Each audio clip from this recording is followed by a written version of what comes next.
Welcome to the Punk CX podcast. My name is Adrian Swinscoe. I'm an advisor, author, and general explorer of the service and experience space. My guests tend to have just released some interesting research. They run a company that has some interesting tech in the service and experience space. They are part of an organization that is doing some cool stuff, or they run their own business doing interesting things for both their customers and or their employees. That's enough from me. Let's get into the interview. Before we get into the interview, I want to give a big shout out and thank you to all of the folks at CGS for sponsoring my podcast this month. Now, CGS is a company you might not have heard of, but they have been delivering brand building and customer experiences for 40 years for global brands that you will definitely have heard of. Over that time, they have developed deep expertise in both outsourcing and technology, so you should definitely pay attention to what they have to say. On that note, they've recently put together a free ebook and video that I'd like to point you to. It's called The Transformative Power of Generative AI and ChatGPT, and has been authored by CGS's Executive Vice President and Chief Technology Officer, John Samuel. It's a really comprehensive guide and is designed to deliver insights, summarize research, and also inspire creative problem solving. So do check out the link to the ebook and video in the show notes. Now, let's get into the interview.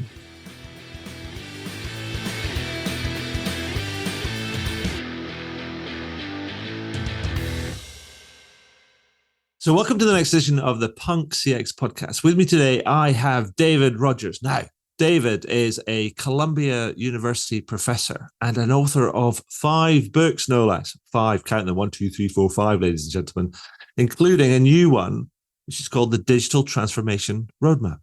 Hi, David. How are you doing? Hi, Adrian. Great. I'm really happy to be on with you. Perfect. Now, David, for people, I don't know, I'm pretty sure there's not going to be that many of them, but for people that haven't heard of you, can you give us a bit of a thumbnail sketch of you and the work that you do? Sure. So as you mentioned, I teach at Columbia Business School. I write books. And I also spend the balance of my time advising senior executives on digital transformation. I've been working at the intersection of really business growth and technology for a little over 20 years. And I happened to write the first book on the topic of digital transformation.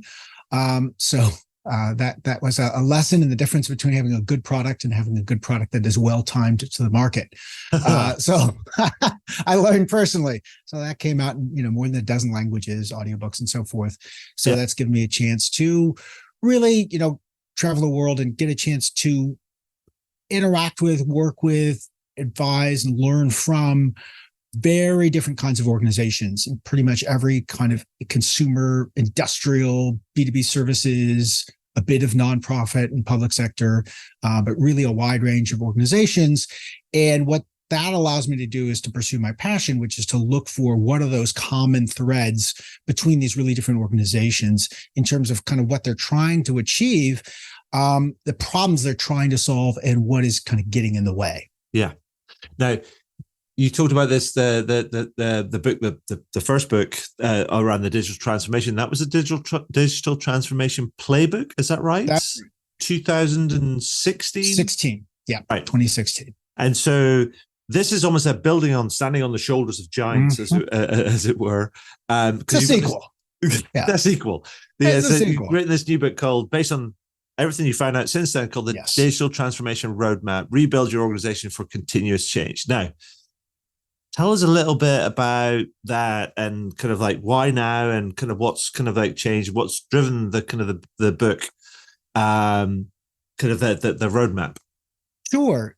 So as you said, that the genesis of that book was kind of the journey I've been on and that I've seen so many businesses on in the 7 years since my last book came out, and what I learned about what it takes to make real organizational change, real transformation happen in existing businesses. And what I learned, my prior writing, a lot of it sort of focused on the strategy side. How do we set aside kind of how do we get past some blind spots and sort of unspoken, unacknowledged assumptions about sort of what business we're in, what our products and services are, what problems we're solving, who our customer is, who our competition is, And a lot of these things are just out of date if you've been running your business for years or decades. And honestly, if you went to business school, a decade or more ago, or maybe 5 years ago, depends on where you went, you were probably taught a lot of models and frameworks, which are arguably not really well adapted to the business environment we're in today. Just for example, the definition of competition was always defined kind of implicitly without even saying it in terms of industry. Right? Yeah. All the sort of five forces and classic models, they all take as the sort of the framework or the unit of analysis. Well, what industry are you in? And now we can look at competition. Well, industry can be a very misleading concept in the digital era. And so all of these sort of principles of strategy have to be rethought. So that was, from a dozen years ago, leading up to that last book, that was a lot of my work, was sort of helping companies to sort of reimagine and refigure out what's your growth opportunity, what business are you really in, what your customer needs. Then a fascinating thing happened. So I put all this thinking together and I got a chance to spend time alongside a variety of companies. And what I discovered was even the ones who did get that, who were able to sort of reset their thinking, shift their kind of mindset around, okay, where's our business headed? What could we be doing next? Where's our growth opportunity? What I found was these established organizations, especially the bigger, older, more sort of complex organizations, it was just incredibly hard to actually make the change happen. Right? There were all these kind of structural impediments. The organization itself was getting in its own way. And so that sort of led me down this path. What exactly is happening here? Why is it that all these companies are struggling? And as the subtitle of the book says, the digital transformation roadmap, rebuild your organization for continuous change. That was what sort of the thesis is. I spell it out at one point in a formula. DX, meaning digital transformation, equals digital strategy plus organizational transformation.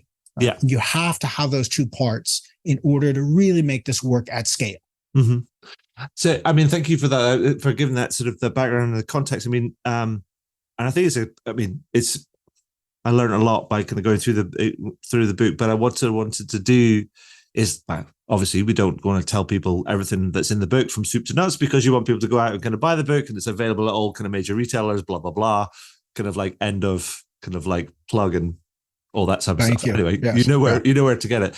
But I want to dive in on a couple of things that resonated with me, or I thought actually these would be useful for to hear from you. And the first thing I wanted to ask you was that you also, rather than just talking about digital transformation, you actually do a good job of actually spend some time defining it, because actually sometimes people talk about all this sort of stuff and we're not actually really clear what they're talking about, because it can be I would say virtually always.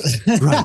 Not sometimes that's the case. And I've learned that along the way. So I'm very careful about in my writing and my work trying to define. And look, it's not that I think I have a monopoly on what's the right way to define a given term or concept. I just think it's great if you're talking about something that matters to your business, let's define our terms and then sort of engage in that definition and sort of go forward from there. So for me, what I lay out from all my experience and research and work in this area, this is the definition that I give. Digital transformation is transforming an established business to thrive in a world of constant digital change. And there's sort of three ideas embedded in that definition that I like to sort of draw out or underline. The first is that digital transformation is about the business. Right? Yes. It is not about technology. Technology is part of the process. It's part of the execution, of course. But the transformation itself is not a technology transformation. It is a transformation of the business, for the business, by the business. Right? Yes. The second idea is that we are dealing with established organizations, right? That is the inherent kind of challenge and the crux of this and why it's so tough. It's very different than being a startup, where of course, it's your job's hard. You got to find an unmet customer need and discover some new, maybe emerging capability, reason why you can solve it, hasn't been done before, and then find that, repeatable, scalable business model. But that's not what we're talking about here. We're talking about an established organization that already has one or more business models, already has customers, already has a brand reputation, already has partners in distribution channels and employees and org charts, and all these things are already in place. Mm-hmm. And so the challenge is all caught up with, how do we take what we have, leverage that to our advantage rather than letting it become an impediment to change. Right. And the third idea here is quite simply that transformation is a continuous process, right? Thrive in a world of constant digital change. Transformation is not a project.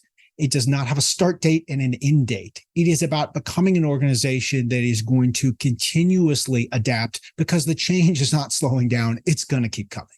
Yeah. So thank you for doing that. And I think that the all 3 points that come out of that, I think, are really important. I think the last one about the transformation being a continuous kind of process is one of my bugbears was always that transformation was one of these things that almost it's a bit like, it felt like quite a binary thing. You're like kind of here, and then you're here, and then you're done. And then you're done, right? Right? Because we've now adapted to, but it's like, to what? Did you adapt to mobile computing? Did you adapt to the cloud? It's like there's not one thing that changed in the world. It also assumes that you know the future, right? And that the things that are around the corner is not going to, that things are not going to be different.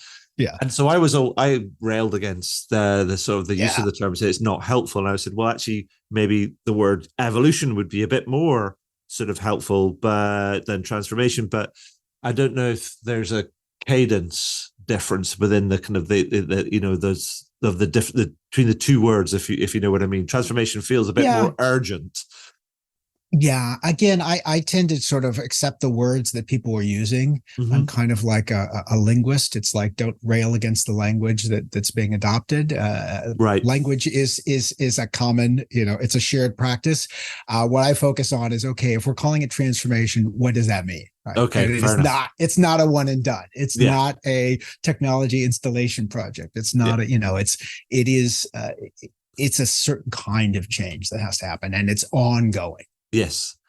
And the other thing that you pointed out in the book is that you say that multiple global studies, and this is something I've talked about kind of before, but you highlight surveys by people like BCG and McKinsey that found that 70% or more of digital transformations fall short of their objectives or fail to achieve any sustained benefit. I mean, this is the sort of data that I've kind of been using in kind of my thinking, and also kind of like, talks and advocacy work and all that type of stuff.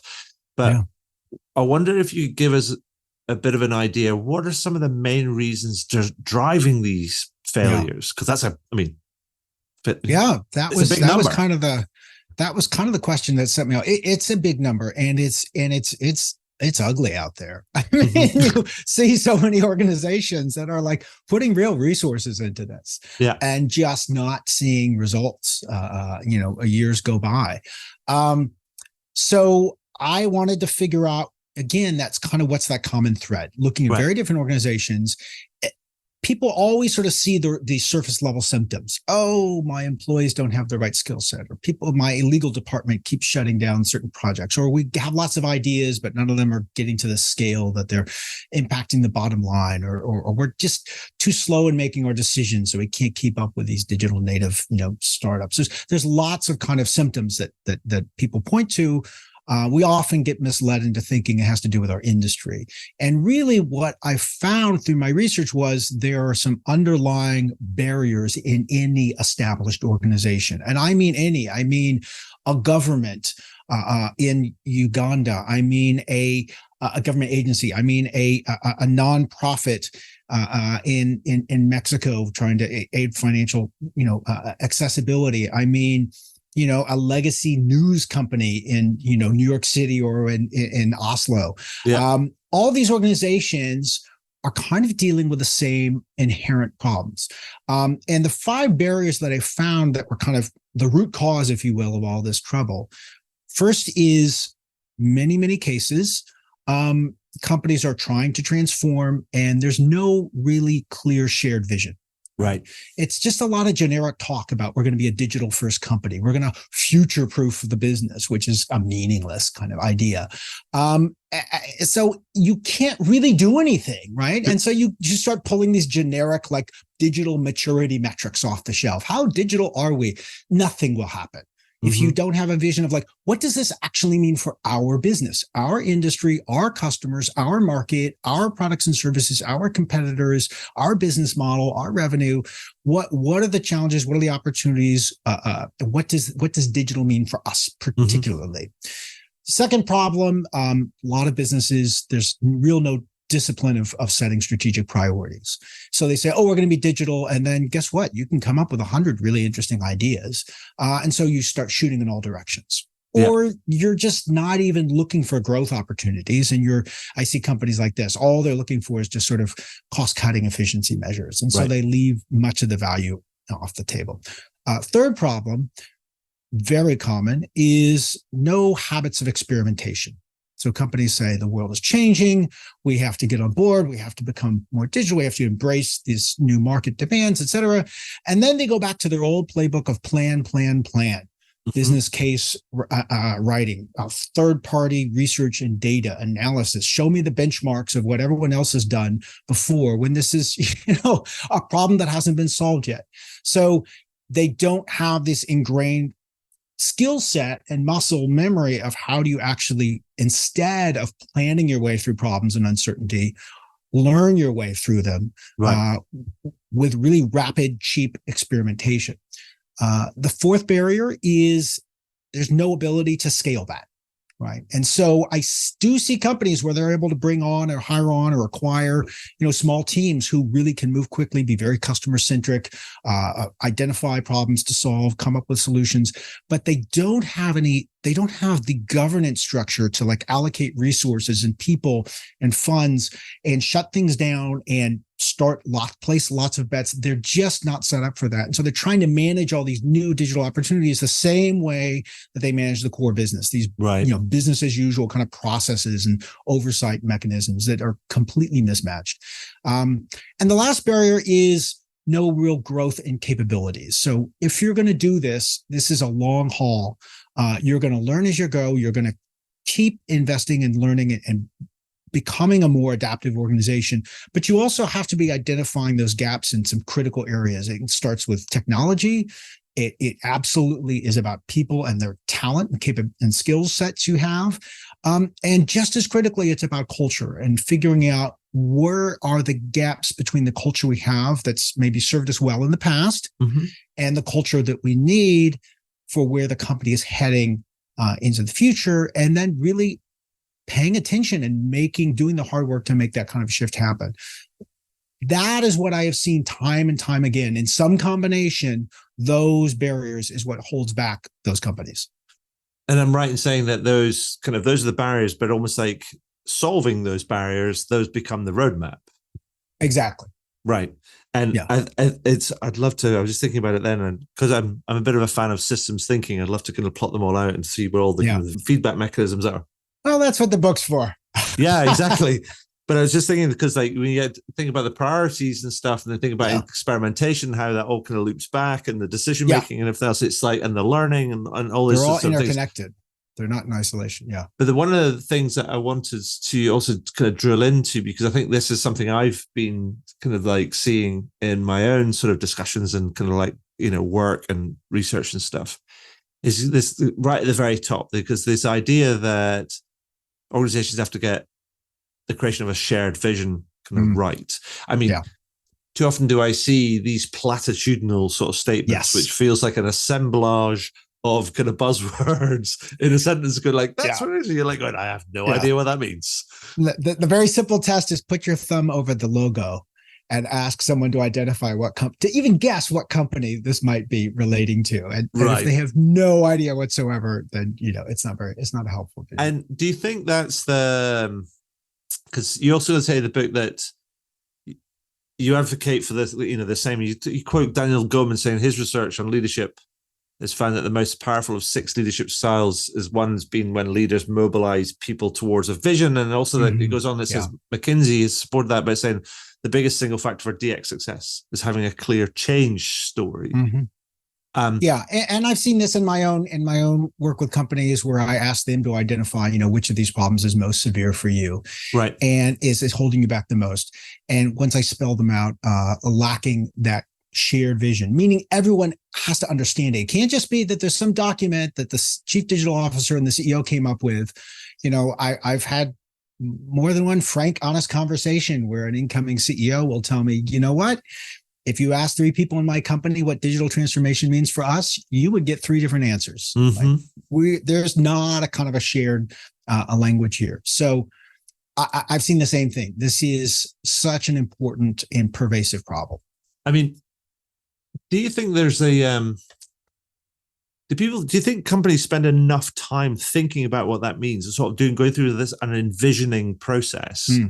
Almost like thinking about, they might identify what their North Star would be, or what the sort of direction they want to go in, but then don't spend enough time thinking about what does that mean for X customer or Y customer or A employee or B employee, so that people can then start to build those translation bridges between themselves and where they're at, and kind of what the future might look like and what it takes to either enable that or what they're going to get. Do you think that's a big missing piece in that as well? Yeah, I think that's a great point, Adrian. I mean, I don't think companies are by and large spending too little time on this. I think companies are spending their time inefficiently or ineffectively. And I think kind of two problems. One is they're not sure how, they don't really have the tools of how do you actually define an effective or useful or helpful shared vision. So that I attempt to sort of address in that first step of the roadmap in the book. And that's really a couple things. I mean, the goal here is you want to motivate and pull everyone along. You want to get everybody on board that they're going to be the ones pushing in every part of the organization this transformation. It's not about, so many CEOs come to me, they're talking and I can tell what they really want is a magic, a hypnotist's, pendulum.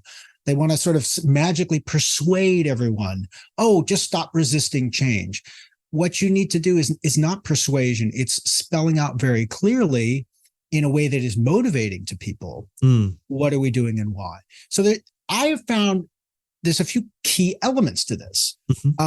You have to start with a really thoughtful exploration of, why do we have to change? What's going on, again, in our particular world, right? I call this the future landscape. That's kind of piecemeal. So looking what's happening with your customers, what happens in competition, new products coming on the market, technology, et cetera.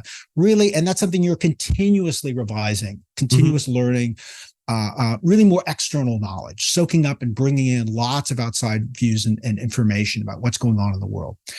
Then as you identify, okay, where do we think what role are we going to play, right? What's our position going to be in this future that we are barreling, headlong towards? You have to answer the question, why us? Right? Why are we the ones, our organization, that should play that role? This is what I call the right to win, right? So that's the second piece. It has to be grounded in a really clear, honest understanding of sort of your strengths and limitations as an organization and what really differentiates you from others, right? Once you have those two sources of knowledge, one primarily external, one primarily internal, you can think about answering 2 more really critical questions. And these are the ones that motivate people. Right? The first is, what impact do we want to have? Right? If we are going to change, if we're going to transform, if we're going to become a different kind of business, what impact will that have on the lives of our customers, our partners, maybe our employees, maybe the world at large? This is that, I call it the North Star impact. It's that, so what? Like, what are we going to achieve by doing this? And that gives what psychologists call intrinsic motivation. Right? You cannot just tell the workforce that we have to transform because we need to reduce our costs and increase, our return on assets and return on working capital and improve our EBITDA and so forth. That's not going to motivate somebody to learn a whole new skill set and change the job that they've been doing for 5 years, as it is, or maybe 20 years. You need to give them a sense of like, what's the impact? How is this going to make a difference? But then you do need the other motivation, right? This is the last piece. how will you capture value? You need an answer to that question, because guess what? It's not even just the shareholders. You're going to have people in your company who are responsible for P&Ls. You're going to have chief finance officers. There are people who take that. That's their responsibility, and they need to have an answer. Yeah. So you also need what I call a business theory. And the business theory it's not a business case where you plan out and falsely assume you know what's going to happen in quarter one, in quarter two, in year three. It is a causal theory of, if we make these kinds of investments and these kinds of changes in the organization, where is that going to pay off for our business and our business models? Is this going to get us new customers? Is it going to improve customer retention? Is it going to reduce attrition of employees? Is it going to all kinds of different ways that you may have mechanisms that allow you to capture value? You need to think through, what are the paths to value capture that you are looking for and anticipating? And that's going to both help you guide and make trade-offs and choices of where you put your resources, but also it's going to help you find not generic, off-the-shelf maturity metrics, but specific business metrics for your organization, so you can tell, all right, are we actually making progress towards where we think this is going to pay off for the business in the long term? Awesome. I think you've just given us a really good sketch of the level of depth and sophistication we need to kind of go to, because I think this is and tell me if you agree with this or not.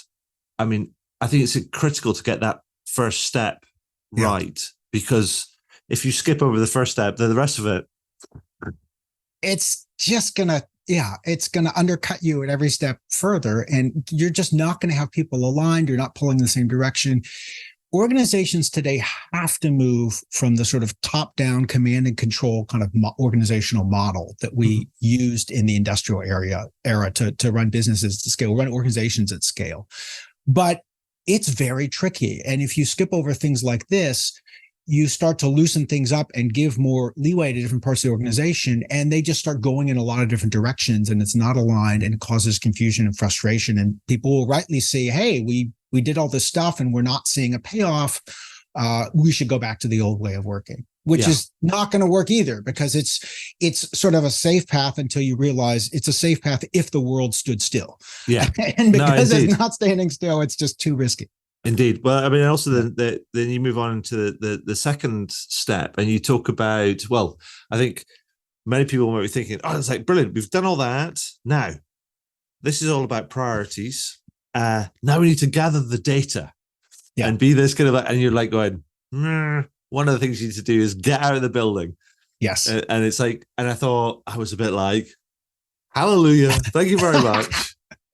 It's like, get out of the building, because that was going to help you figure out which problems to solve. And I wanted you I wanted to focus in on that and ask you to explain that, because I'm a bit like, because there's just all these little things that come around. People are like, oh, we have to be this, or we have to be a data-driven decision-making machine. It's not a problem to solve. Right. So you need to say, what problems are we actually solving? And I have a model in the book I talk about, use the what I call the problem opportunity matrix. The point is, you should be looking at customer problems that need to be solved. You should also be looking at business problems, meaning a stakeholder inside the company who has an issue which is holding them back and doing better work and achieving better results for whatever part of the business they are in, right? Those are just as important to treat as a customer and really try to zero in and solve that problem.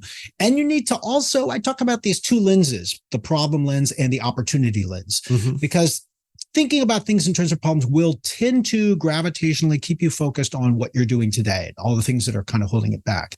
But sometimes you also need to look a little more expansively, look into opportunities you haven't even touched yet.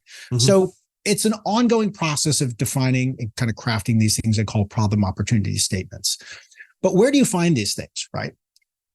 There are a lot of great tools out there. Kind of the simplest, it's not even a tool, it's just a philosophy, is the term "get out of the building." The phrase comes from Steve Blank. Incredible mind, such a great thinker. I've had the privilege and the just fun, good times of teaching alongside Steve in the past for a Columbia program of mine. He was the one who kickstarted the whole thinking around what's called lean startup.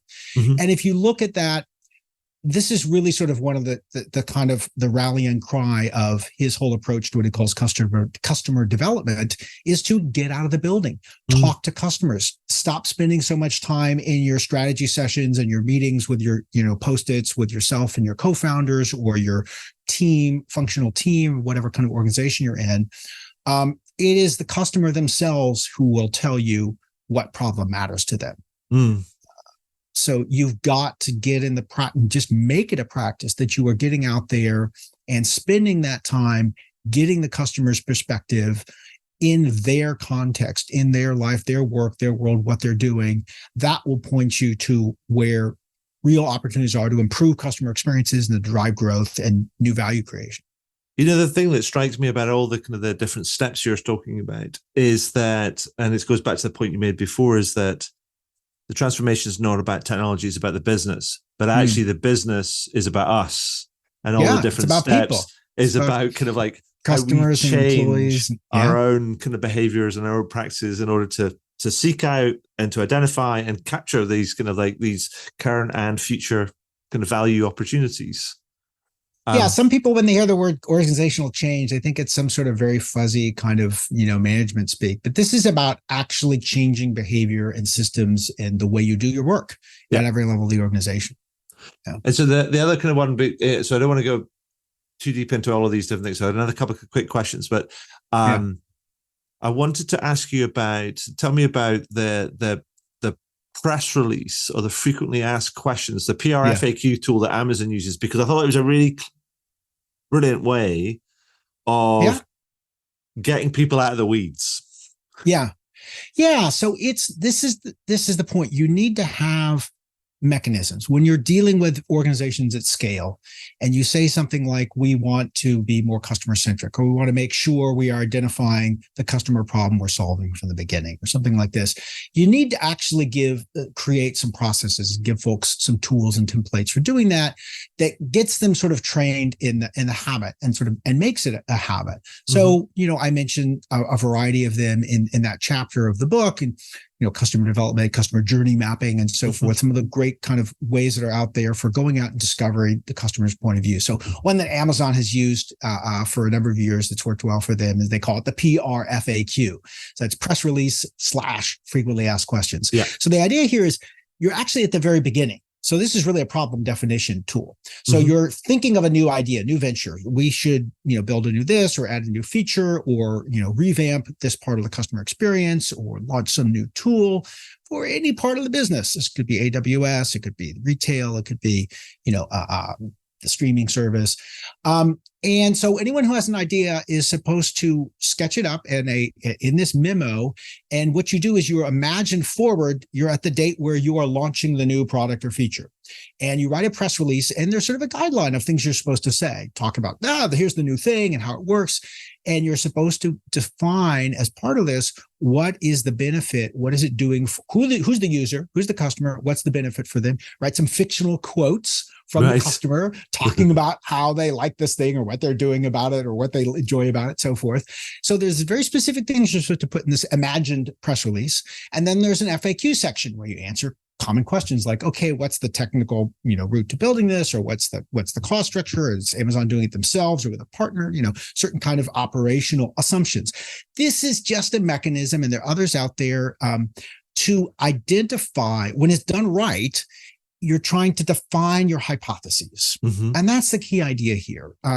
Define, whenever you're starting down a path of a new innovation, a new venture of any kind, you want to define what are your business model hypotheses, like who's going to use this, what's the benefit, the value proposition to them, what will it take for us to deliver it, et cetera. And here's the key thing, right? It's not enough to do the PRFAQ, because it's very easy to fill out a tool like that and say, okay, here's the idea, check the box, now let's start building it.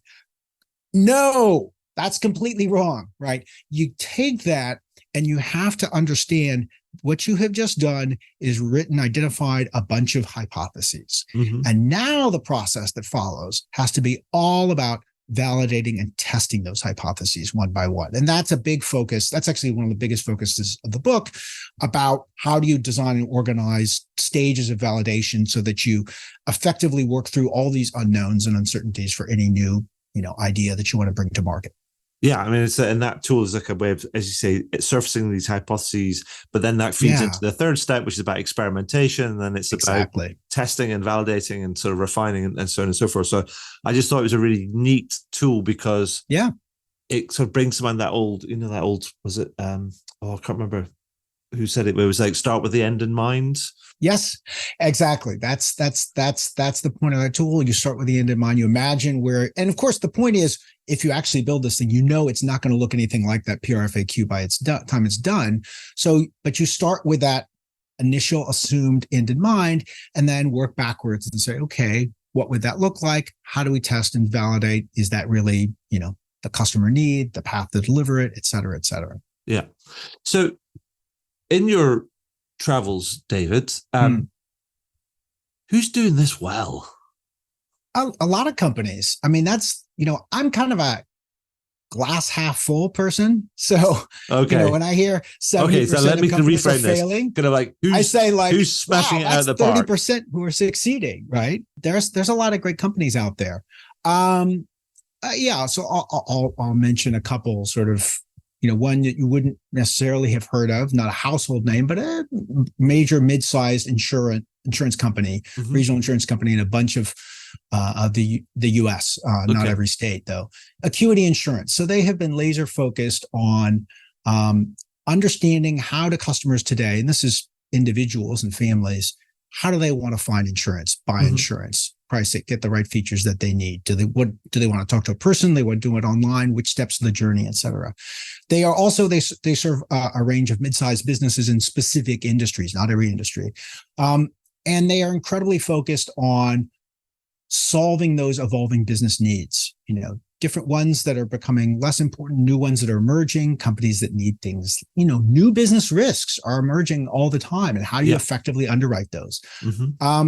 They're also, looking at things like the whole claims process, understanding the experience on that journey. How do we improve it at every stage? They've got small multifunctional teams that are like empowered to really go after some very specifically well-defined problems.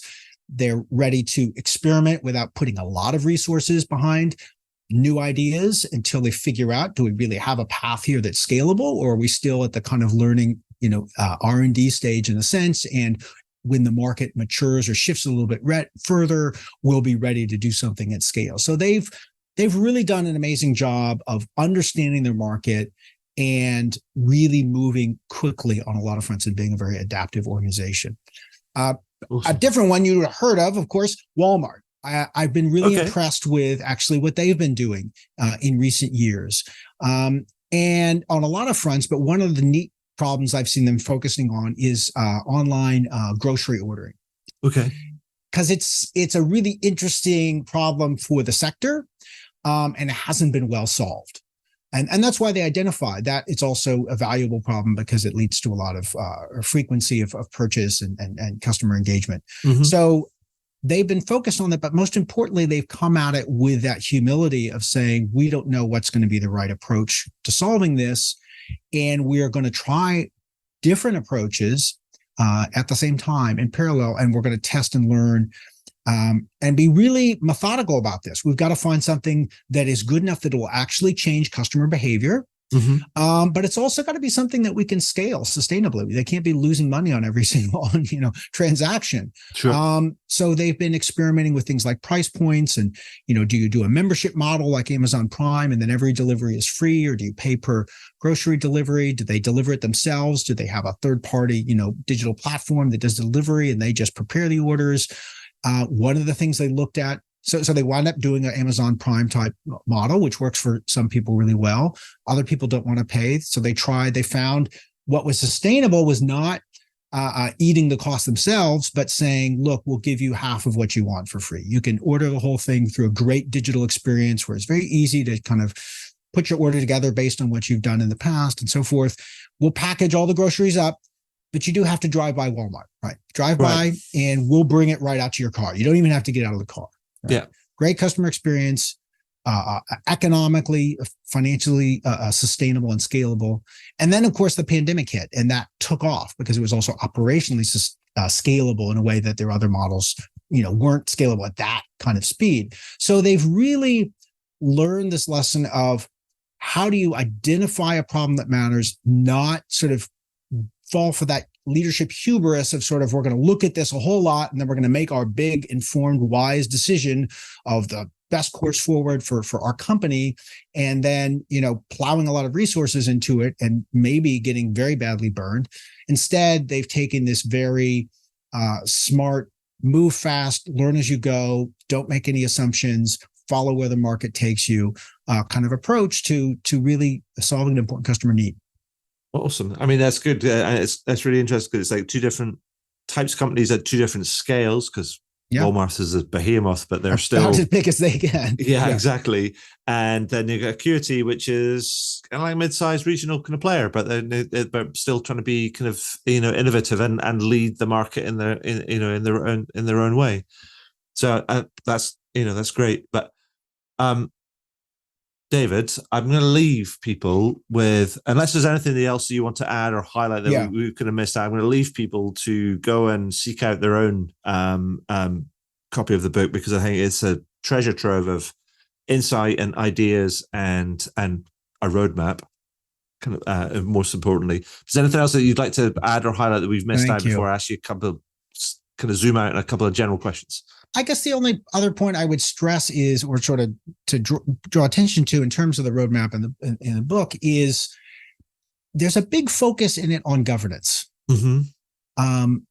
which a lot of people think is kind of a boring or uninteresting or kind of a dirty word. But it turns out if you want to do this kind of validation and experimentation and be super customer centric and solve real problems and move fast, to do that at scale, right? It is one thing to do that in a single business, single team, right? Single in a small startup, but to do that in a big company like a Walmart or even an Acuity with thousands of employees is totally different. It is completely different challenge.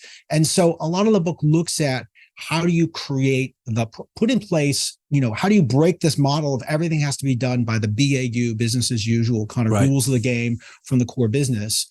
And instead, how do you not just sort of say, oh, anything goes, or we've got some innovation people over there and they get to make up their own rules. No, you need specific processes for resource allocation, people allocation, oversight, giving decision rights to multifunctional teams, having sponsorship processes for greenlighting, for iterative funding on very short cycles of tranches of resource allocation. Smart shutdowns are absolutely critical. So all these things can be done, but they actually have to be done. You have to design structures and processes for this to do it at scale in big companies. And that's been a real sort of learning journey for me over the last several years. Perfect. Thank you.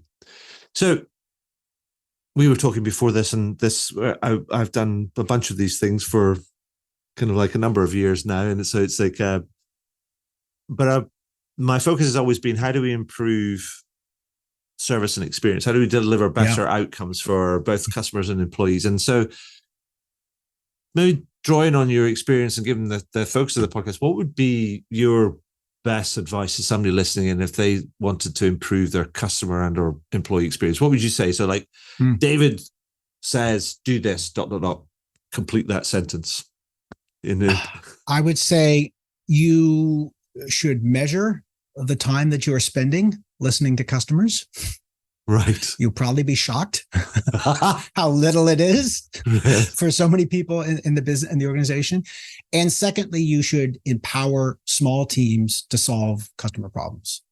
I think those are the two most critical things. Perfect. I love the kind of the first one. Oh, I love both of them. I think the first one, it's like, it makes me think about an episode I did a long time ago with a guy called Andy McMillan, who runs a company called User Testing. And he talked about it as being measuring your exposure hours. Yeah. And I thought, because he was thinking about it in terms of a calendar, is that you can go back through your calendar and just count how much it's all, the data's all there. And you'll be, like you say, you will be shocked. How much time your people are spending in meetings talking to each other versus time they're spending listening to the customer. Let's not go down that rabbit hole. So it's quite informative. A couple of kind of final things before we go. So a couple of questions around the punk sort of thing, which we talked about before we get started, but a couple of quick fire questions, if I may.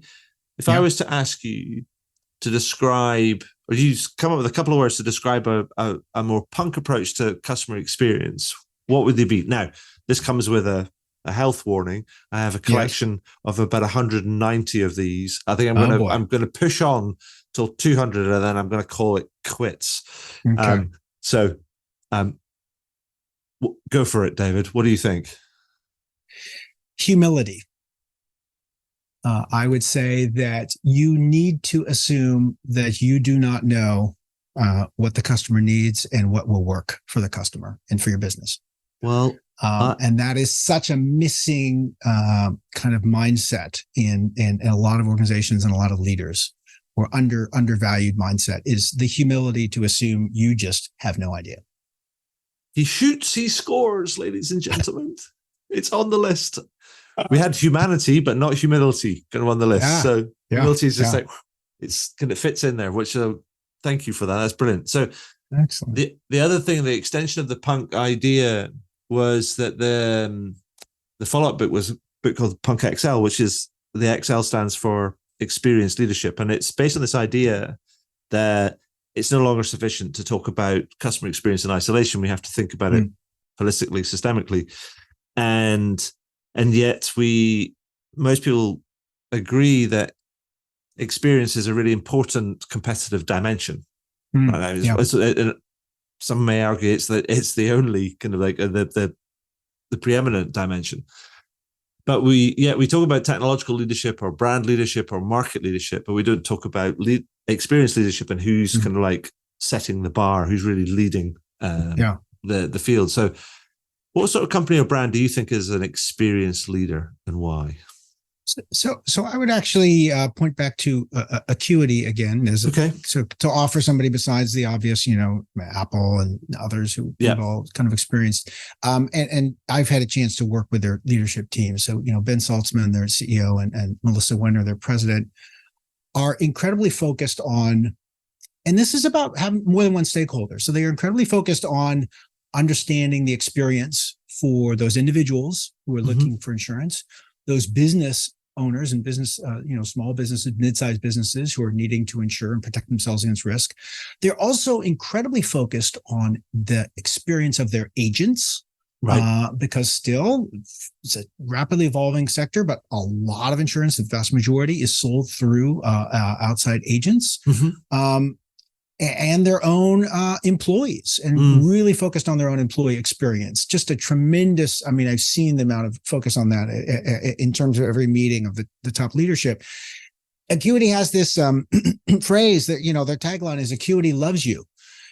And that might sound a little hokey if you didn't realize that this is a company from, Wisconsin. It's where they're headquartered in the Midwest. And they actually mean that, really genuinely, and they are committed to, the people, the partners who they work with, the employees, the people in the community, the customers whose, claims are filling, that they feel like, oh yeah, this company actually cares about me.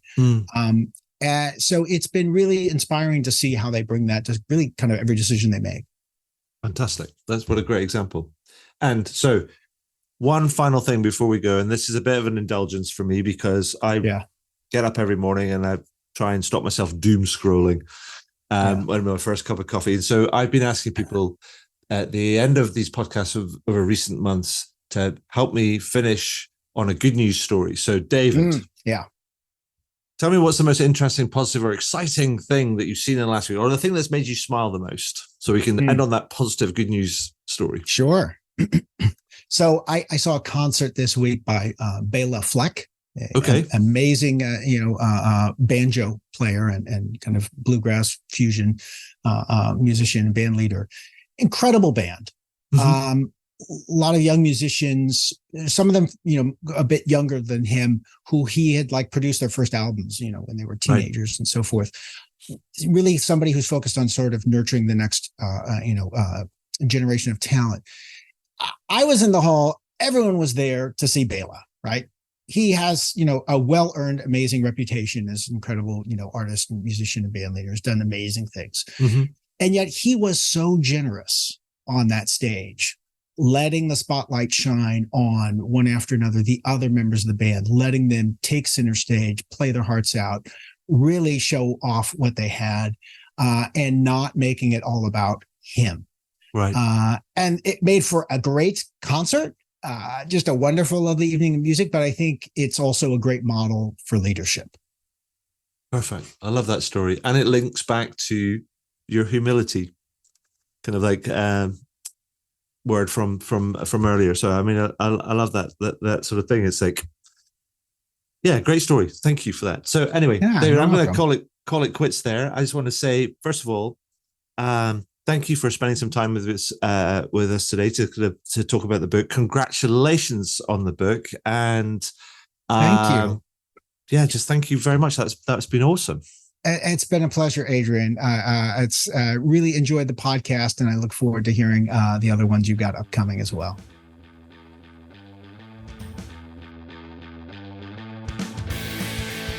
Wow, what a great interview. I hope you enjoyed it. I know I did. Find out more about me and the work that I do at adrianswinscoe.com. Do leave a review on your favorite podcast platform. And if you have any comments, feedback, or questions about the podcast, then feel free to send me a message to podcast@adrianswinscoe.com. And do tune in again. Thanks very much.